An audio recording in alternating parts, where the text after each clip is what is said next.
ছেড়ে আমরা কবরে চলে যেতে হবে, সেটাকে আলেমে বরজম বলা হয়।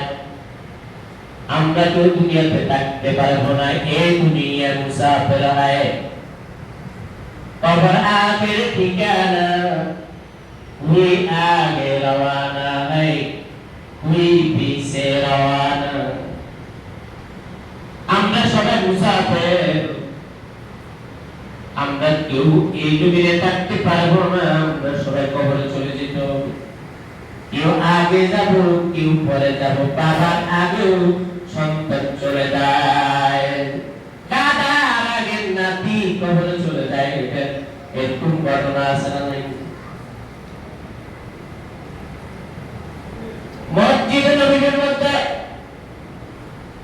আল্লাহ হাবিব সাল্লাল্লাহু আলাইহি ওয়াসাল্লাম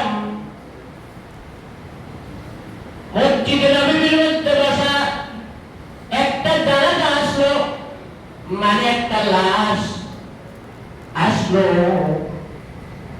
তখন মানুষ ডাক দিয়ে বলতেছে, এই লোকটা ভালো ছিল, এই লোকটা তো খুব নামাজি ছিল, এই লোকটা কোরআন তেলাওয়াত করার ছিল, এই লোকটা মানুষের সঙ্গে সুন্দর ব্যবহার করত, এই লোকটা মানুষের উপরে আঘাত করে নাই, মানুষের মনে কষ্ট দেয় নাই।